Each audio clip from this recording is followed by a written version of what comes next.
بسم اللہ الرحمن الرحیم۔ السلام علیکم۔ مان ٹی وی پر خوش آمدید۔ جیسا کہ آپ سب لوگ جانتے ہیں کہ ہمارے سولر سسٹم میں 8 سیارے ہیں، جن میں سے مرکری پہلا سیارہ ہے، وینس دوسرا اور ارتھ تیسرا ہے۔ مرکری جو کہ پہلا سیارہ ہے اور سورج سے سب سے زیادہ قریب ہے، لیکن یہ ہمارے سولر سسٹم کا دوسرا گرم سیارہ ہے، جبکہ وینس جو کہ دوسرا سیارہ ہے لیکن یہ ہمارے سولر سسٹم کا سب سے زیادہ گرم سیارہ ہے۔ اس کو زمین کا جڑواں سیارہ بھی کہا جاتا ہے۔ سائنسدانوں کے مطابق آج سے کروڑوں سال پہلے وینس پر بھی ارتھ کے جیسے ہی بہت بڑے بڑے سمندر، پہاڑ، ہریالی اور جنگل وغیرہ سب کچھ تھا۔ لیکن پھر اس کے بعد ایسا کیا ہوا کہ آج وینس پر سورج مغرب سے نکلتا ہے اور مشرق میں ڈوب جاتا ہے، اور صرف اتنا ہی نہیں، سورج کی تپش کی وجہ سے یہاں کی زمین سے لاوا نکلتا ہے اور ہمیشہ تیزابی بارشیں ہوتی ہیں، اور اس کے ساتھ ساتھ اسے جہنمی سیارہ بھی کہا جاتا ہے، اور کچھ لوگوں کا ماننا ہے کہ یہاں پر قیامت بھی آ چکی ہے۔ جیسا کہ قیامت کی نشانیوں میں سے ایک نشانی یہ ہے کہ جب سورج مغرب سے نکلے گا تو زمین پر قیامت آ جائے گی، لیکن وینس پر اب سورج مغرب سے نکلتا ہے۔ آخر اس سیارے کی حالت کیسے ہوئی اور ہماری زمین جیسے بڑے بڑے سمندر اور پہاڑ کہاں گئے، یہ سب ہم آج کی ویڈیو میں جاننے کی کوشش کریں گے۔ لیکن اس سے پہلے میری آپ سے ریکویسٹ ہے کہ میرے چینل کو سبسکرائب کریں اور بیل آئیکن کو دبانا مت بھولیں، تاکہ میری ہر آنے والی نیو انفارمیٹیو ویڈیو سب سے پہلے آپ تک پہنچتی رہے۔ وینس، جس کا نام رومس نے خوبصورتی کی دیوی وینس کے نام پر رکھا تھا۔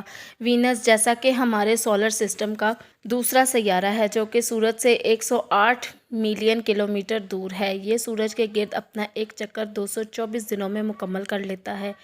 یہاں پر حیران کرنے والی بات اس کی حرکت ہے۔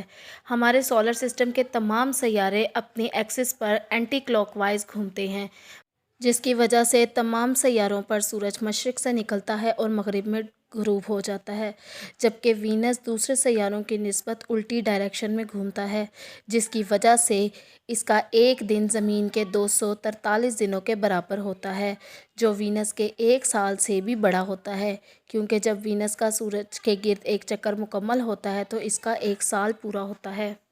اور سب سے حیرانی والی بات تو یہ ہے کہ وینس کا ایٹماسفیئر ارتھ کے ایٹماسفیئر سے کئی گنا موٹا ہے، جو کہ بہت زیادہ مقدار میں کاربن ڈائی آکسائڈ سے بھرا ہوا ہے۔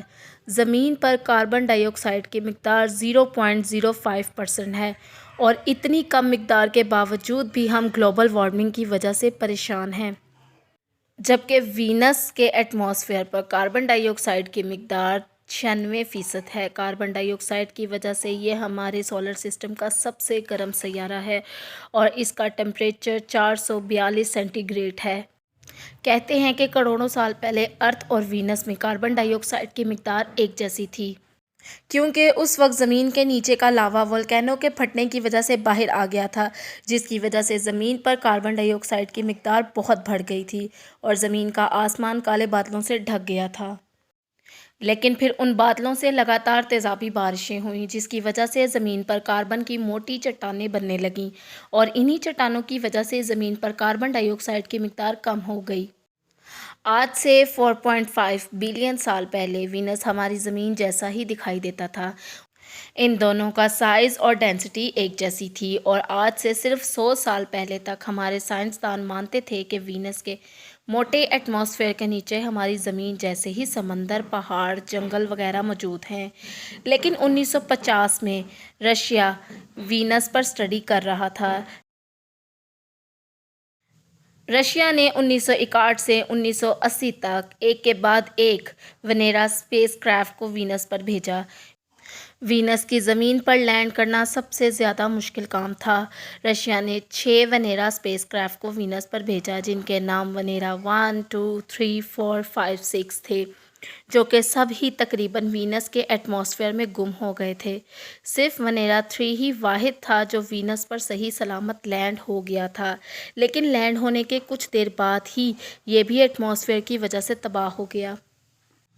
لیکن اس کے بعد بھی رشیا نے ہار نہیں مانی، اور 1975 میں اس نے وینیرا 9 کو بھی لانچ کیا، جو کہ کامیاب ثابت ہوا، اور وہ لینڈ ہونے کے بعد 55 منٹ تک ایکٹیو رہا، اور آخر کار ہم نے وینس کی سطح کو دیکھا۔ جب ان تصویروں کو دیکھا گیا تو وہاں وہ سب ویسا بالکل نہیں تھا جیسا ہم نے سوچا تھا۔ ان تصاویر کو دیکھ کر پتہ چلا کہ یہ جگہ جہنم سے کم نہیں ہے، کیونکہ یہاں کی زمین سے لاوا نکل رہا تھا۔ یہاں پر بہت سے ولکینوز تھے جو مسلسل لاوا اگل رہے تھے، جس کی وجہ سے یہاں پر بھیجا جانے والا کوئی بھی اسپیس کرافٹ زیادہ دیر تک نہیں ٹک سکا۔ وینس پر بہت تیز ہوا چلتی ہے۔ ہماری زمین پر جب تیز طوفان آتے ہیں تو ان کی رفتار 250 کلومیٹر فی گھنٹہ ہوتی ہے، جس میں چیزیں ہوا میں اڑنا شروع ہو جاتی ہیں، جبکہ وینس پر عام طور پر ہوا 350 کلومیٹر فی گھنٹہ ہوتی ہے، جو کہ بہت زیادہ خطرناک ہے۔ اس کے علاوہ وینس سولر سسٹم کا سب سے زیادہ روشن سیارہ ہے۔ اس کا اتنا برائٹ ہونا صرف اس کے موٹے ایٹماسفیئر کی وجہ سے ہے، جس میں گہرے بادل تیرتے ہیں۔ ولکینوز کے مسلسل پھٹنے سے کاربن ڈائی آکسائڈ گیس میں اضافہ ہو رہا ہے، جس کی وجہ سے گرین ہاؤس ایفیکٹ پیدا ہوتا ہے۔ یہاں میں آپ کو بتاتی چلوں کہ گرین ہاؤس ایفیکٹ سے سورج کی گرمی وینس میں داخل تو ہو رہی ہے، لیکن باہر نہیں نکل پا رہی، جس کی وجہ سے ہزاروں سالوں سے وینس سورج کی گرمی کو اپنے اندر رکھنے کی وجہ سے ہمارے سولر سسٹم کا سب سے زیادہ گرم سیارہ ہے۔ آپ کو میری آج کی ویڈیو کیسی لگی؟ کمنٹ سیکشن میں ضرور بتائیے گا۔ ملتے ہیں اگلی ویڈیو میں۔ خدا حافظ۔